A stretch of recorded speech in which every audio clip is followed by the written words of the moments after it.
and welcome back to the Always Be Building Show, sponsored by Dynasty Football Factory Network. I am Stephen Chalmers.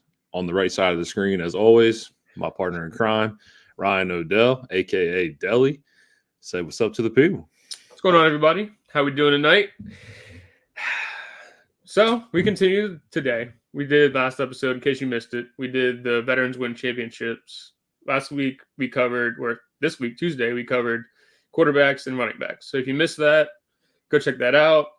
But for now, tonight we're running back on the other side. We're doing the wide receivers and tight ends. And these are guys that, Steven and I have been talking about this for a little bit, that the veterans have always been discounted. So that's kind of what we're covering here. Some guys that are like really at a great value that can help you win Dynasty championships. That being said, Steve, you got anything for the people before we kick off? Yeah, as always, we like to talk about the membership for the Dynasty Football Factory.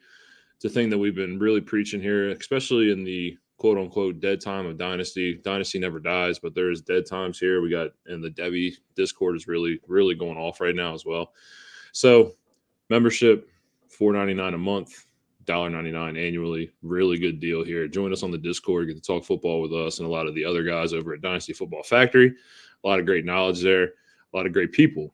So if you're looking to help win championships, whether it be Dynasty, Debbie, Best Ball, Redraft, win some money DFS-wise, join on in, guys. Tonight, Veterans Win Championships Part 2.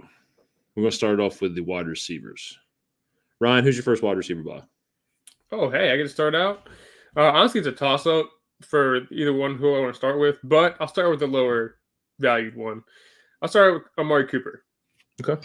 Right now, listed at wide receiver 42, which I think is immensely low. I mean, he's been a consistent monster. As much as people talk about Mike Evans, yeah, he's had a better career, but Amari Cooper's right there with him. I mean, you're talking in his 9 seasons, he's had 8 of them over 100 targets and a few over 5 over 125. I mean, he's as consistent as it comes for fantasy. He just had, on top of that, just coming off a career high in yards with Deshaun Watson and who else at quarterback. So he's QB proof. He's been successful without a great quarterback. I mean, he had Dak, but outside of that, he's bounced around. I think he was Derek Carr's, and that was not great to start out. I'm big on Amari Cooper. I think he's another one of those guys where he's like a buy every year, but could continually look past. But I think for me, he's a consistent low-end 2, high-end wide receiver 3 on your team that can produce for you. So, Amari Cooper. I just want to say this. Anybody that watches Alabama football, Amari Cooper might be the best wide receiver to ever come out of Alabama. Julio Jones. I'm talking about in college peripherals. Okay. First round pick, top 10 pick. I know Julio was as well. I get it. But Amari Cooper deserves to be in that conversation. He's one of the baddest wide receivers I've ever seen come out of Alabama. Yeah. Stud. Comes into the league, represents the University of Alabama. 1,000 yards in 8 of 9 seasons, and the 1 year was like 900 something in his last year in Oakland. Okay. But model of consistency he has been. We go to last year, averaged over 15 fantasy points per game, which comes in as a top 12 overall wide receiver fantasy points per game wise. With Joe Flacco, he averaged almost 18. Yeah. So, you know what I mean? He's still playing well. And he's 29 years old. We're not done yet. We are not done yet. We're not close to done yet for Amari Cooper. He's going to be on the field every Sunday. And he's carrying a wide receiver 3 price tag. And he's going to finish wide receiver 1, wide receiver 2. Yeah. That's what he does. He's a stud. He's a forgotten stud. Forgotten is definitely the word. And that, and like, correct me if I'm wrong, but I believe he's on his last year with the Browns. So it leaves him open next offseason to land with a good team. Mm-hmm. I think that's something to keep an eye on, too. I mean, it's not great with Deshaun Watson, but he got done last year just fine. He'll be, 30 going into next season with a new team, but I still think he's got a few years left in the tank. I think he's still got three years of wide receiver 1/2 production. Buy that. Why not? Yeah. And you said going at what wide receiver? I can't. Wide receiver 42. 42. Yeah. 42. So really, really down there. I mean, you're talking. I don't have it in front of me. Well, actually, I think I do. So for reference, he's going behind Evans, Diggs, Cup, Jaden Reed. He's one spot behind Ricky Pearsall. Ricky Pearsall. So I mean, it's great. It's Adonai Mitchell, Xavier Legette, Deontay Johnson, all in that same range of guys. That's nuts to me, by the way. And I get taking the risk on like a rookie. You want to, find that guy. Why not just like get the guaranteed 2-3 years out of Amari Cooper and just keep it pushing? I mean, you can assess in a year or two compared to hoping that Pearsall can find time on the 49ers or Adonai Mitchell finding footing with the Colts. I mean, I don't know. So put it into perspective here. Ricky Pearsall. Yes, I love the situation. I love the team he was drafted to. I do believe at some point he will have an opportunity to operate as this team's wide receiver too. Whether that be Debo gone, IU gone, whoever it is, doesn't matter. But for the right now, he's buried on the depth chart. Yeah. And you don't know when the situation is going to play out positively in your favor. Yeah, you have the taxi squad where he technically, quote unquote, doesn't count as a bench spot for you. Sure. But guess what? Why not plug in somebody to go win a chip? Amari Cooper is going at wide receiver 45. That means if you're doing just rounds of wide receivers, we're now talking about a low end flex spot for Amari Cooper. Yeah, and he's not that. He's not that. Not honestly, that. I mean, to be honest with you, I get old age isn't always the best thing for dynasty, but if he's sitting in your flex spot on a loaded roster, you're cashing in big. Cashing in huge. Huge. Yes, I know age can be a thing, a deterrent for these wide receivers, for any skill position guy. I get it. Right. But at some point, you have to block that number out. Yeah. Because it's just not fair to that guy. Especially a guy as consistent as Amari Cooper has been in his career. Year in, year out. He's year in, year out. By Amari Cooper. Yep. Anyway, Steve, you got your next guy up? Your first guy, actually. You talk about a model of consistency. Oh, I already brought him up. Well, this might be the most consistent wide receiver since he's come into the league. We're talking 10 straight years of 1,000 yards. We're talking 6 out of 9 seasons as a wide receiver one. Yep. Never finished lower than wide receiver 22. 5 years of double-digit touchdown seasons. If you haven't guessed it yet, I'm going to add Hall of Famer to the resume on this as well. Gotta be a gold jacket. Big Mike Evans. Yeah. Mike Evans. I don't know if it's more disrespectful that everything I just said and Mike Evans sits at wide receiver 33 in Dynasty or Amari Cooper sits at wide receiver 45. They're 42. They're both pretty disrespectful in my humble opinion. Yeah. So there were names I was looking at. I was willing to push Mike Evans as high as wide receiver 27. You got Keon Coleman ahead of him. You got Worthy. You got McConkey. You got who else was on that list? There was a couple more guys, and the name just didn't sound right. I was willing to push him up with George Pickens. Pickens coming in at wide receiver 25. I was in that range, 25, 26. Debo's in that range. So I was looking to push him there. I wanted to push him with George Pickens. That's where I feel comfortable drafting Mike Evans. Now, granted, I'm not gonna draft him there because I get that extra value later. Yeah, you probably get an extra round. Yeah. Yeah, round and a half. Right. Mike Evans. Like I said, the resume, it speaks for itself. And I know Dave Canales is now gone. He's now going to be in Carolina. I get it. I know they're talking about using Godwin more in the slot. I get it. But 16.62 fantasy points per game. Good enough for wide receiver 8 on the finish on the player rater. Number 5 overall wide receiver and overall PPR scoring. Yep. Stud. Yeah. You can't say a single bad thing Can't say a single bad thing about it, Mike Evans. Straight up, you can't do it. Quarterback after quarterback, shot to shot, doesn't matter. He's still going to be there getting you 1,000 yards. And I bet he does again this year too. And you know what's crazy? Last year being the second best season he's ever had. Yeah.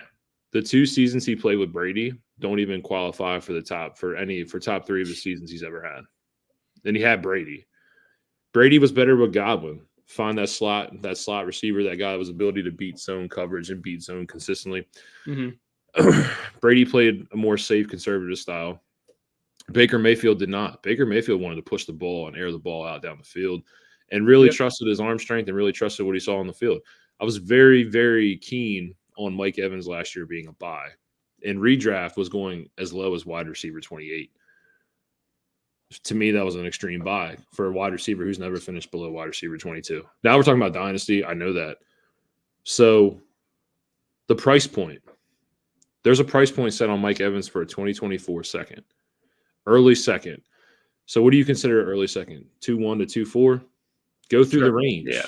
Brian Thomas Jr. was also on this list. So go through the range. Are you taking Lab McConkey or are you taking Mike Evans?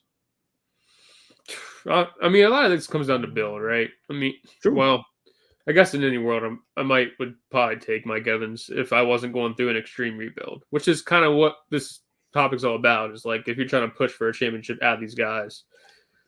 I think even with McConkey being on the Chargers, it's still probably Mike Evans.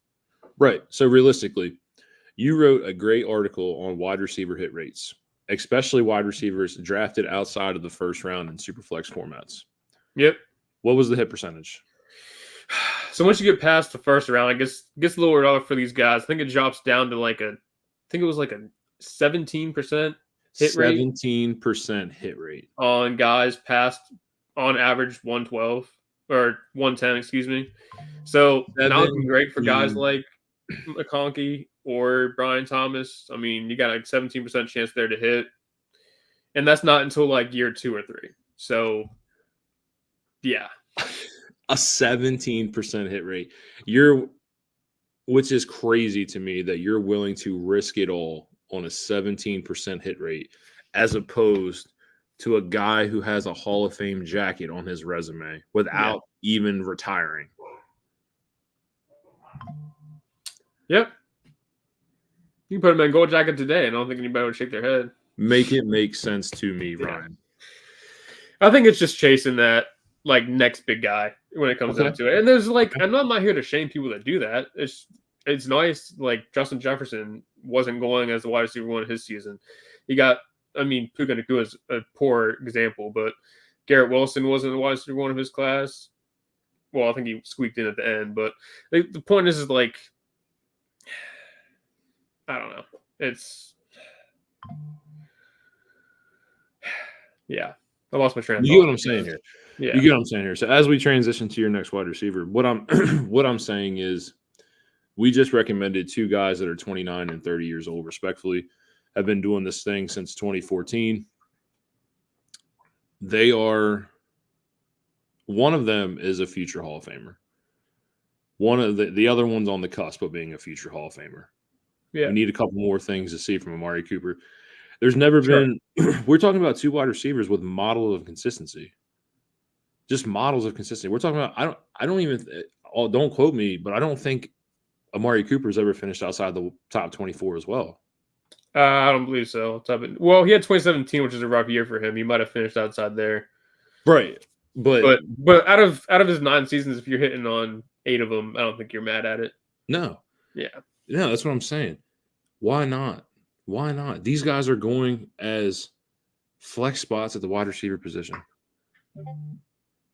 Then they probably should be like a 2. Sure. In your starting lineup.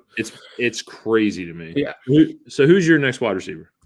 So it's a little bit of I don't know. He's right on the cusp for me for this category, but I went with Deebo Samuel. Okay. He's in a top offense, if not the top offense in this league with Kyle Shanahan. I mean, he's used in the run game and the pass game. Everybody knows that. It's what he's known for. And I get he had a down year. He played hurt a good amount. They tried to get him out there and play him, even though he was dealing. I believe it was a hamstring issue. He eventually actually strained it and missed some time. But after that week 9 bye, he exploded back onto this offense like he had never left before. You're talking from week 10 on, he averaged 20.8 points per game for fantasy. That's huge. He's gotten a lot of disrespect the last 2 seasons. And I get he's a little bit injury prone, but for the upside he holds, I think it's definitely worth a buy for Debo if someone's selling low. I mean, you never know who's low on him, especially a guy that's maybe looking to transition to a rebuild. But in the run game, in the 2 seasons he's played most games, he's finished with 6 and 7 touchdowns. He's money in the red zone for them, and they know it. He's a great distraction or CMC, I guess, is a great distraction for Debo. But he opens up a lot for this team, and I know he's only got 2 years left, but he'll probably play every season with the 49ers just because I think he fits the Kyle Shanahan offense perfect. I don't think he goes anywhere. He'll probably be a 49er for life. I like Debo. I didn't like Debo in 2021 when his value was so inflated as high as wide receiver 5. Well, but now we're talking about Debo at what? Wide receiver 28. Oh, I have 31 on mine. We'll be using different rankings. 31. Okay, 31. So when you talk about a Debo at wide receiver 31, 20 fantasy points per game, just for reference, is higher than Jamar Chase last year. Yeah. Not saying he's Jamar Chase. That's not what I'm talking about. I'm just putting it for reference of how special Debo Samuel was from week 10 on. Yeah. Last year, Jamar Chase was under 18 fantasy points per game. And Jamar Chase is heavily talked about in the fantasy circles as dynasty wide receiver 2 or 3, depending on who loves CeeDee Lamb, who doesn't love who does? Yeah. Right. So that's special numbers from Debo. Kyle Shanahan has always found a way to get Debo the ball, even though we talk about his ability to not separate in his route running issues at times.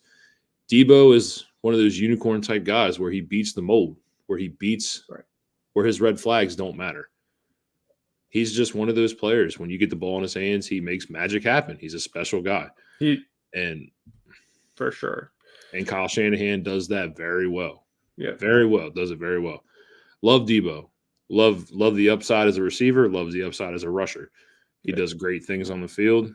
And at this point, I don't think he's anywhere near anywhere for any dynasty roster. He's only 27. He's really not that old. We've buried. But then again, he's also viewed as old, but he's sneaky young. But that being said, he said something and it triggered something in my head, but it's gone just like that. Oh my God. God bless my heart, man. I'm off a little bit today. Shit. Never mind. Yeah, guys. So Debo Samuel being that guy, he's a very special player. Yeah, I was gonna say, sorry, my bad. I don't mean to cut you off, but I do think he's probably lost the wide receiver 1 role to Brandon Ayuk. He's probably the 2 on his offense, but that's also nothing to scoff at. When he's using the run game the way that he is, he doesn't need to go for 1,200 yards. He can still rush for 5. What do you have? 383 last year, somewhere around there. And with 6 scores? If you can get that, it doesn't really matter if you're only getting 800-900 yards in the receiving side of things. But what I think people are missing is, yes, Ayuk is probably going to lead the team in targets. Yeah. But he's not leading the league. He's not leading the team in touches. He's not. Definitely not. It's CMC and it's Debo. Right. Yeah. You know what you have. You know what you have in these 2 guys. And I like Ayuk. Ayuk is going to lead the team in targets, but Debo and McCaffrey are going to be 1-2 when it comes respectfully for touches. Yeah. And Ayuk's 3rd. And that's saying a lot because those are 3 very, very special players. So, yes. Bye, Debo. That being said, you got your last receiver before we head into the tight ends? Oh, yeah. Deontay Johnson, wide receiver 45. Wide receiver 45 is crazy for a guy from the 2020 to 2022 that earned 144 plus targets every season. So we get a new home for Deontay in 2024, which I think is huge for him. Matt Canada's offense was very bland, very bleak. Kenny Pickett was really bad. Very, very bad. I do think our QB play has improved significantly, and I would like to see Deontay with us this year. But I'm very excited for what the Carolina Panthers overall have done for Bryce Young's development. It has been an outstanding offseason. Even after they lost that trade, they horrendously lost that trade for Bryce Young. I mean, they're never going to recover from that trade, but they're doing all right. But they have done what they needed to do. Yeah. They went and got him. They went and got him Leggett. They went and got him Deontay, a great free agent, which we're talking about now. Significant offensive line upgrades. And they bring in Dave Canales, a QB guru. Yep. I absolutely love the combination here. When we talk about Deontay Johnson, we don't talk about a guy who plays far off the line of scrimmage here. Last year was his highest yards per catch ever at 14. Typically will sit around 9 to 10. Now, if he can play at 14 yards per catch again and a double-digit yards per target, that's huge. Yeah. We're talking about one of the most elite separators and route runners in the league. The only thing that Deontay's ever struggled with was drops, was concentration catches. Other than that, man, I don't think there's a situation where Deontay walks away with less than 140 targets this season. Yeah. And from last year to Bryce Young is a better QB than Kenny Pickett. And Bryce Young has a significantly upgraded overall scheme and system going into 2024. I am excited for this team. Yeah. I'll say I really like the signing because he is a heavy target volume guy. He's did it with the Steelers. I think he might do it again with the Panthers. I think he's a great buy right now. You saw Adam Thielen shoot up. He was in the top 10 receivers last year before the fall off. I mean, you've seen Bryce Young be able to produce like solid production from receivers already, despite bad quarterback play last year. Let's be honest. Neither of us can sit here and tell you Bryce Young was good last year, but yet he still had multiple great games inside the top 30 with Adam Thielen and had good amount of targets too there. Looking at it right now, over 10 targets in 6 games. So the targets are there for Deontay Johnson again. I think this could be a big revival year for him. And as bad as, like you said, as bad as Bryce Young was last year, Kenny Pickett's worse. So kill me for that, but I got a lot of hope for Deontay this year in this new system. Good. I'm happy you're coming around because you can acquire Deontay Johnson for a 2024 third. Bad. Javon Baker for future reference. Send Javon Baker, get Deontay Johnson. It's very simple. It's very simple. Ben Sinnott, all the tight end lovers that are out there, send Ben Sinnott and get Deontay Johnson. Just send guys like that. He's at that value, he's certainly worth the dart throw. Let's be honest. Yep. So, as we transition to tight ends, you want me to start? You want to start? Go ahead. I started out receivers. You can start tight ends. You guys may not believe this, but Travis Kelce is a buy. God. Travis Kelce is a buy. So last year we had Travis Kelce sitting at still tight end 3 after a season where he averaged almost 19 fantasy points per game. He's had 6 seasons as the overall tight end 1. Overall tight end 1, not tight end 1 finish. He's done that 9 years straight as a tight end 1 finish. 6 years of tight end 1, and just one of the most dominant tight ends that we've ever seen. Last year, we see a 5-point per game falls back to 14.6 fantasy points per game. And people had contemplated that this is it for Travis Kelce. This offseason, Travis Kelce signs a 2-year deal, which I think he's going to play out these 2 years and ride off in the sunset. Kansas City is in the middle of something historic, talking about going for a 3-peat, which has never been done before in the Super Bowl era. Travis Kelce is a pivotal part of this offense. Pivotal part. Yep. He may have lost a step. I'm not saying he hasn't. He's 34 years old with a lot of mileage on his body. But at tight end 8, Travis Kelce last year averaged 14.6 fantasy points per game, which was still number 1 in tight end fantasy points per game. Finished tight end 3 last year. He is a buy at tight end 8. I'm not saying he's mispriced. I am saying that at tight end 8, Travis Kelce is a buy. The only thing I say about Travis Kelce, as much as a buy goes, is like I was telling Steven before I started the show, is like, how do you try to find somebody who's selling Kelce? They're probably not doing it. But I mean, if you can find somebody that's willing to sell you Kelce at a cheapish value, go do it. He's been a beast. I don't really need to say anything about Travis Kelce you guys don't already know. This is his least efficient season last year, and he could be hitting a wall. But even then, I don't think there's any world he finishes outside of the top 5 tight ends, even in the final 2 seasons with Patrick Mahomes in this offense, bearing injury. I think that's a little bit of a toss. A little bit of a gimme for Travis Kelce, but that's all right. Hey, I mean, remember last year at 33 years old, Travis Kelce in tight end premium leagues was still going in the 3rd or 4th round, depending on who it was. He was still being outpaced. He was still outpacing Mark Andrews, Kyle Pitts. At that point, Hawkinson, we can keep going down the list. Those were the big 4 before the emergence of Laporta and Kincaid. Mm-hmm. The fact is there's loyal Travis Kelce owners when it comes to dynasty football. Yeah. I get it. But last year was the least efficient year for Travis Kelce since the 2013 season, excuse me. That to me is nuts. Yeah. That is a long stretch of dominance. Long stretch. And last year, when you saw with Travis Kelce, I think people were scared. I do. I think people were panicking a little bit when it comes to his value. And I think they're willing to let him go. But he's one of those guys, I would put him in my lineup, and he's going to ride off in the sunset. Let him ride. He ain't going to let you down. That's the thing. He may be old, but Travis Kelce never let you down. That being said, Steve, let's get into some real tight end buys here. I'm starting out with who I like to actually call Diet Travis Kelce.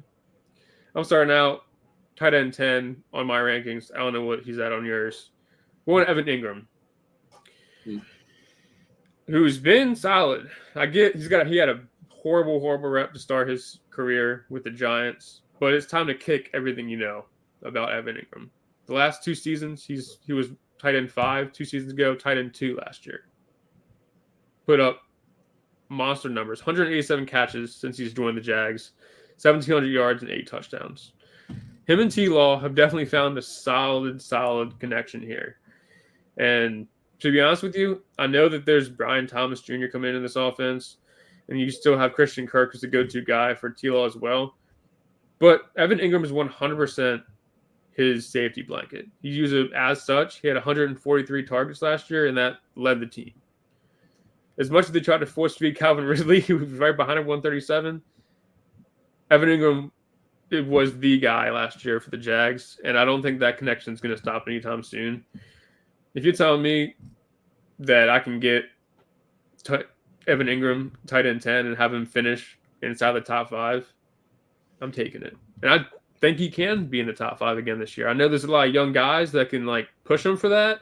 I'm not saying that, but if he isn't top 5, he's probably sitting right outside close. But if he's going to have a good season, whether people like it or not. Yeah. So think about the vacated targets that are in Jacksonville's scheme as well. No more Calvin Ridley, no more Zay Jones. So you break it down.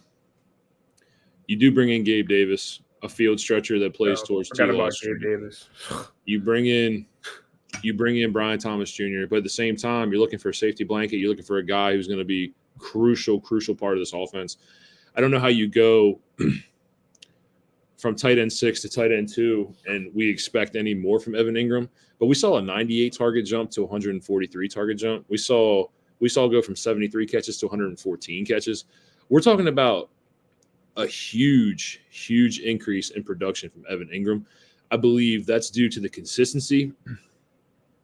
He had, amongst the 2 seasons he's been in Jacksonville, he's had 5 drops. Yeah. 5 drops in 2 seasons. Evan Ingram had a drop problem. He had that one stretch in his second year with the Giants in 4 games. Yeah. He fixed I've never questioned Evan Ingram's talent. Right. I've always questioned his mental toughness. But now that we're in a system with Jacksonville where he's absolutely thriving there down there in Florida, I don't see how Evan Ingram falls down the pecking order to anybody in this system. Evan Ingram is probably the second to most important player on this fantasy roster outside of Travis Etienne. Yeah. He's a stud. Yeah.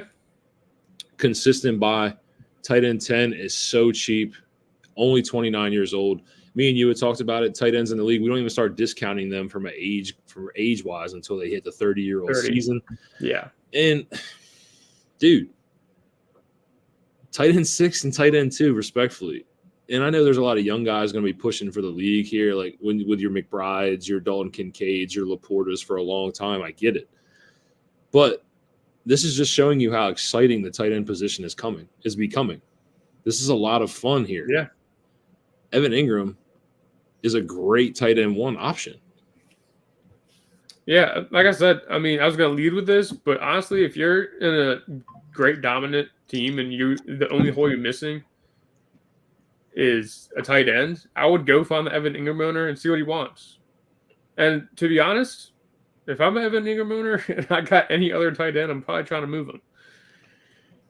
Yeah. So, well, I mean, I say that, but I'm talking like if I got like a Laporta or a Kincaid or. So the guy that I have on the tight end buy list is one tight end spot ahead of him, that being George Kittle. I know what George Kittle is going for. George Kittle is going for an early second-round pick. Yeah. Which means that to me, Evan Ingram is probably an early to mid second-round pick. I'm throwing that at these guys all day long. Yep. Yeah, we're talking about it too many times now. If you guys have been watching this, you already know what I'm about to say. We're probably passive or good jobs at this point. But me and Steve have talked about it a lot. Is that middle of the second round, mid to late second round, we want out. And that's right where guys like Ingram and Kittle are going. So these are veterans guys that are guaranteed points outside of throwing a dart at a board and hoping that it hits. Especially if you play in tight end premium leagues. Yeah. Yeah. So my last buy, obviously I brought it up, George Kittle, tight end 9. I'd be willing to move him up to tight end 8 ahead of Travis Kelce. But that just talks to me how strong the top 7 in tight ends are, especially going into the 2024 season. You know what the tight end landscape looks like. I'm excited for the tight end landscape. I always compared it to the fantasy catcher for baseball, like when it came to fantasy baseball. If you didn't get one of the top 3, you don't even worry about the position. But now that's changed. It's changed. Whole new ball game. So with George Kittle, 7 seasons in the NFL, he's been a tight end 1 5 of the 7 seasons. And the biggest problem with George Kittle, we're all going to say it, is injuries. Injuries are a big part of George Kittle's game. George Kittle is one of the toughest son of a bitches I've ever watched play football. Yeah. And unfortunately, due to that play style, that can lead to injury on the field. I'm not saying any other player can't get injured to that level, but the way George Kittle plays, he plays with this toughness and this tenacity to where it's going to happen. You're a big George Kittle guy. You know how tough he is, and he's a stud, man.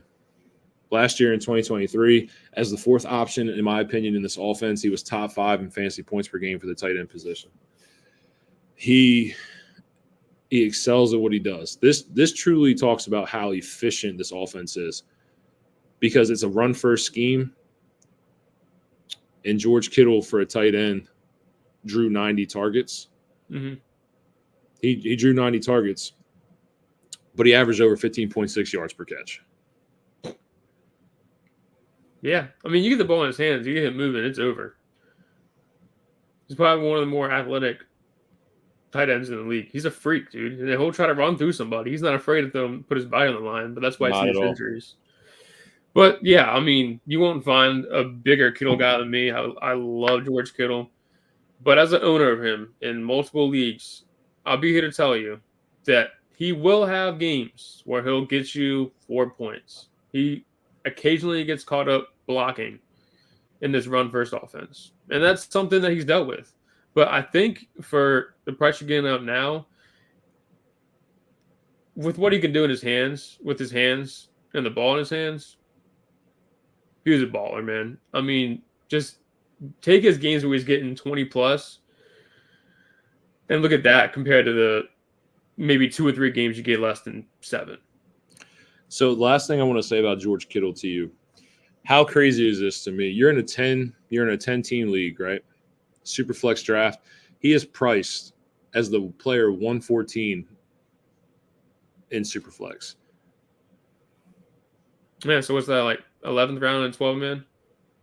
Call it what it is. Yeah. You're 10th round, but yeah, I mean that's still if you're getting them there, it's the same range as guys like Evan Ingram, but that's why we do this. I mean, these are guys that even if you're in dynasty startups, you can target these guys late and just wait. Yeah, and I'm all for getting the shiny new toy part of it. I get it. I do have a couple leagues where I'm a Brock Bowers owner, and of course, when you own a guy like Brock Bowers, you are excited for a long time to be the owner of Brock Bowers, a guy who I compare to George Kittle. High athletic ability with a high motor and just doesn't keep his feet from turning. He's a strong, tough dude. But why not just go get George Kittle? You know what I mean? Like, we're talking about 10th, 11th round for a tight end who has 5 tight end 1 seasons. And he would have had 7 if he wasn't off the field. Injuries it's just how he's played George Kittle. It's what happened. Yeah. Well, I don't think he's going anywhere. I think he's a San Fran staple for life. For sure. If he's a San Fran staple for life, that means he's a Kyle Shanahan staple for life. I would acquire George Kittle. His value is extremely low at this point. He's one of those players where I'm going to let him ride off in the sunset as well. Yeah. I typically don't like letting these veterans sit on my roster to have to eventually cut them, but that's what George Kittle is. I'm not going to sell you George Kittle for pennies on the dollar. No, you shouldn't.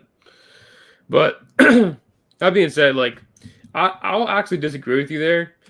I would definitely rather have like a Kincaid or a Bowers or any of those guys. But that's not what this podcast is about. This is about just going to find some solid pieces for your roster at cheap value so you can go make a championship run. I'll be honest, if you're watching this and you're in a rebuild, this episode is probably not for you. But if you're contending and you want to win, these guys, everybody we talked about today, have a chance to push you, especially guys that have been in the league forever. They're going to make those pushes in your fantasy championships. I mean, these guys are all proven that are priced low, but probably shouldn't be. That being said, my last tight end, David Njoku. It was funny, we did, I think, 9, 10, 11. Njoku's tight end 11. We did 8, 9, 10, 11. 8, 9, 10. We could have gone a little further down the list, but I like Njoku. He just had a huge season. I guess people can say, oh, it's an outlier, blah, blah, blah, blah, blah. I actually think it's solid, even with Deshaun Watson. Like, started, week 8, and then week 10 was when Watson got hurt. But in that week 8 season, from then on out, David Njoku became a staple of this offense. He had 8 top 10 tight end finishes. I think 5 or 6 of them were in the top 7. And never had less than 6 targets in that span. I think they found a soft spot there for Njoku finally after all these years. He's got 2 seasons left with the Browns, and I think they're going to utilize him in these 2 seasons. I don't know. I like Njoku at value. I mean, he's probably on the riskier side of things when it comes to it, given he's only done it once. But if you're looking at it in weeks, the last 4 games, he was top 5 in position. I think 4 of his last 5 games, he was in the top 4. This is your fantasy championship. And I get that's a 1-year thing, but just the fact that he can put up those type of numbers is absolutely insane. I mean, he put up 14 and 15 targets last season, respectively. So he's a big part of this offense. I think he's also being kind of pushed off as like a tight end. So with Njoku, we've seen him finish inside the top 10 tight ends one time, that being back in 2018. But target volume has to be a conversation point. Because when David Njoku came out of Miami, he was on the same level as Evan Ingram. It's talked about as a elite athlete with an elite play style. Njoku was one of those guys. Then he went through the trade rumors. Then he went through the sit-out rumors. He had a lot of like ups and downs in his career. Right. Never questioned the talent. Again, mental toughness has to be a thing. Last year, Njoku with Joey Doms, my boy Joe Flacco, he averaged 18 fantasy points per game. Like you said, a 14 and 15 back-to-back consecutive target game. And Njoku was a huge mold, a huge model of consistency down the stretch. And I've never questioned the talent. Yeah. Never have questioned the talent. It's always been the usage and just the mental toughness, in my opinion. But we're here now. And the second half of last year, I'm not saying that he can repeat those numbers because that's high-quality numbers. Yeah. But I do think you can see a more consistent David Njoku, a top 10 tight end finish for the next 2 to 3 seasons. Why not? Yeah. He's one of the most athletic people at the position, period. That was never in question. When he was at Miami, he was an absolute stud. Yeah, he was a dog in Miami. But nonetheless, just to But they added who they add this year. I don't think the target's really going anywhere. They added Jerry Jeudy, who I don't know about you guys that are watching. Never been a Jeudy guy. Don't think he'll ever be the guy that we wanted him to be. So I'm not really looking at Jeudy to take too many targets away from Njoku in this offense. I think he's still got a chance to be at least close with Jerry Jeudy in targets, probably be 2, 3 at worst case scenario for David Njoku this season. I know this offense with Stefanski is more run first. I'm not saying it's not. But again, Nick Chubb is not healthy. Not yet. That is one of the worst. We're talking about Nick Chubb soon. We got to do something to highlight him because we haven't talked about him at all. I think we need to. That is one of the worst knee injuries that we've ever watched. Yeah. That was disgusting. Yeah. And it was Sunday night, Pittsburgh, Cleveland. That's just what it was. So what I'm saying is this. Jerome Ford, he stepped in pretty well. But again, I'm not saying that this is going to become an air raid system. I'm not saying that. But right. I do expect Sean Watson to throw the ball. And I do expect him to throw the ball quite a bit, especially until we know Nick Chubb's healthy. Yeah. I know Jerome Ford stepped in, carried a huge workload last year. But you trade for Jerry Jeudy, you keep Amari Cooper, you have Njoku. I expect Watson to throw the ball more. I really do. Yeah. Because we got a lot to prove. This contract, this guaranteed contract for 5 years, and we didn't see Deshaun Watson play football for a year and a half before they signed him to it.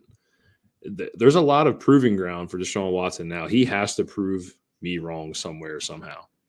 Yeah. I think that's where these guys come in. I mean, talk about Cooper and Njoku both in this offense's buys. And I think we've also been looking at Watson to take that step since his whole allegation thing. This could be the year. Maybe it couldn't be. But I think either way, like you said, he's throwing the ball more, I would imagine. Nick Chubb's probably not going to be the same. Not saying he's not going to still rush for 1,100, 1,200 yards, but I think his 1,500, 1,600 yard seasons are probably behind him at this point. So, yeah, I think I'm with you on that. Sean Watson probably throws the ball more. That being said, that about wraps it up for us, right? You got any other honorable mentions you want to throw out there before we get off real quick? Honorable mentions, wide receiver, Hollywood Brown coming in at wide receiver 52. Rashee Rice, we all know, in a little bit of legal trouble, so we don't know how it's going to pan out. But if I'm looking for a veteran to buy, especially later on down that stretch, Hollywood Brown could be the biggest benefactor of the Rashee Rice news. Big fan of Hollywood, always have been. Tight end, I'm also looking to expand on is Pat Freiermuth. Every year, Arthur Smith has had a top 10 fantasy tight end, no matter who it is, whether it be, what's the dude came from the Falcons, played in Tennessee, Austin Hooper. Oh, okay. Had to dig deep in the bag for that one real quick. Austin Hooper, back-to-back consecutive tight end, 1 finishes with Mr. Arthur Smith. Target share-wise between Jonnu Smith and Kyle Pitts last year would have produced a tight end 1. Yeah. And here we go. Just things like that. I'm looking forward to for Pat Freiermuth for a bounce back. I think Arthur Smith really defines and highlights the tight ends. And I think he's another one who's being priced at Dynasty tight end 14 that I think is another buy as well. Yeah, so I've highly considered adding Keenan Allen, but given he's probably only got 1 year left, I'll say he's probably worth an addition to your team if you're trying to win this year only. I think you'll still get that volume with Caleb Williams. I left him off because he's 32, and this probably has a chance to be his last season. So not really looking to buy too much in a dynasty, but if you know you got a shot at it this year, you might as well go throw something at Keenan Allen. He's at wide receiver 54 right now. And then, honestly, tight end was a little bit rough for me. Not really a lot of older vets left over. But Jake Ferguson, probably not a bad value. Saw an uptick with him with Dak Prescott last year. And then maybe Cole Kmet. But Cole Kmet was also contention for me too. But with Rome Odunze and Keenan Allen and DJ Moore and DeAndre Swift out of the backfield, I think he kind of gets pushed out and he loses a lot of value. Yeah, I think he gets pushed out to a certain degree, except in the red zone. He was a huge threat in the red zone, always has been. But I'm glad you said Jake Ferguson, because when Brandon Cooks was traded there, we all believed that Brandon Cooks, it was going to be another set it and forget it wide receiver 2 type season. It wasn't that. Michael Gallup has been a shell of his former self ever since the ACL tear. Hasn't looked good. People were talking about Jalen Tolbert being a player to step up this year, but there's no real threat out of the backfield as well, like when it comes to catching passes. Zeke is back, and Zeke did show that in New England, but I think Jake Ferguson is number 2 on this team in targets. That's another good highlight point. I really do like Jake Ferguson. Like I said, I'll probably let him off because I don't really think he's considered a vet. I mean, that's what this is about. He's only 25, so. But I mean, just buy in general, Jake Ferguson's probably a buy, just period. I do think he's mispriced. So I will say that. Yeah. That being said, we're all wrapped up. For anybody that showed up tonight, we appreciate you. If you missed any of it, the recap will be up tomorrow at some point, so keep an eye out for that if you missed anything. And then, like I said, we did quarterbacks and running backs. So if you're watching now and you want to check out some more stuff, that's up on the YouTube page at DFF or the Dynasty Football Factory. That being said, Steve, you got anything for the people? Yeah, it was a 2-podcast week. We always enjoy these. We get to sit here, talk to you guys, and just talk football, have fun. Next week is going to be a 1-podcast week. It's going to be on Monday or Tuesday. This week is Tuesday. You can't go Mondays, but we are going to be regularly going on Monday. So this week it will be Tuesday. We have not decided exactly what we're looking to cover yet for Tuesday, so we can't really drop that information. We will keep you guys updated as we always do. Again, to the 285 people that are in here with us tonight, it has been a blast. We appreciate every single one of you. Again, we'd like to reiterate the fact Dynasty Football Factory Network has a Discord. We have an annual membership where you get access to all our articles, all our podcasts, everything. Monthly, $4.99. Annually, comes out to $1.99. Again, you get access to our Discord. You get to come in and chat with us. Trade values, Devy, Dynasty, Redraft, Best Ball, DFS, all the works. Great people that we work with over there. And as always, for the YouTube, it is a growing project that Ryan and I are hard at it. We are trying to increase the YouTube presence. I know we have a great following here on Twitter, but we are looking to increase the YouTube presence as well. So with that being said, when the video goes live, if we could get a like, comment, and most importantly, subscribe if you like the content, that would be awesome. Ryan, anything you want to say before we get out of here, buddy? Yeah, that's it. That's all I need to say. And per usual, thanks for everybody showed out tonight. We'll be back on Tuesday. We'll be back on Tuesday. And it is my long week. That'll be the only podcast for the week. On that note, guys, that's where we're going to end the stream for the night. We are out. Yo, take it easy.